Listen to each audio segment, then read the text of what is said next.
మీ అందరు తెలుసు బాబు గారు 1992లో చిత్తూరు జిల్లాలో పాడి రైతులు ఇబ్బంది పడుతున్నారని ఒక కంపెనీ స్టార్ట్ చేశారు. ఆ కంపెనీ పేరు హెరిటేజ్. 1992లో ఆనాడు ప్రతిపక్షంలో ఉన్నారు బాబు గారు. కరెక్ట్ గా 2 సంవత్సరాల తర్వాత మీ అందరి దయవల్ల ఆనాడు అన్నగారు ముఖ్యమంత్రి అయ్యారు, బాబు గారు ఫైనాన్స్ రెవెన్యూ మంత్రి అయ్యారు. అప్పుడు బాబు గారు ఆలోచించారు, ఇప్పుడు పరిస్థితి ఏంటి, కంపెనీకి నేను ఉండలేను, రోజు సెక్రటరీకి వెళ్ళాలి, ఎట్లా అనుకుంటే అప్పుడు అన్నారు అమ్మ వెళ్తే బాగుంటుంది. మా అమ్మని చూసుంటారు, బాబు గారిని అరెస్ట్ చేసినప్పుడు బయటకు వచ్చింది మా తల్లి, ఎప్పుడు బయటకు రాదు, వచ్చింది. బాబు గారు చెప్పారు, నువ్వు ఆఫీస్ చూడాలంటే నాకేం తెలియదు, నాకు ఫైనాన్స్ తెలీదు, హెచ్ఆర్ తెలీదు, నేనేం ఎట్లా చేస్తానంటే బాబు గారు ఒప్పుకోలే. కంపెనీ అనేది మనోళ్ళు ఉండాలి, నువ్వు వెళ్లాల్సిందే అని. మీరు నంబర్ 2-3 నెలలు కింద పార్కింగ్ వరకు వెళ్ళి పైకి వెళ్ళేది కదా ఆఫీస్ కి, కంగారు పడేది. అంటే ఎట్లా నా పరిస్థితి ఏంటి, ఎలా చేయాలని. అదే తల్లి చూడండి 5,000 కోట్ల టర్న్ ఓవర్ కంపెనీని సింగిల్ హ్యాండెడ్ గా నడిపిస్తుంది.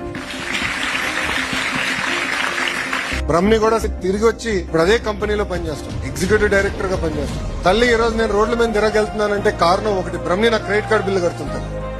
నేను ఖర్చు పెడుతూ పోతున్నా, కడుతూ వస్తుంది. మార్పు అనేది మన ఇంట్లో మొదలవ్వాలని బలంగా నమ్మే వ్యక్తి మీ లోకేష్. అందుకే మహిళలకు పెద్ద ఎత్తున ఉద్యోగాలు, ఉపాధి అవకాశాలను ప్రోత్సహించాలనే లక్ష్యంతో మేము పనిచేస్తున్నాం.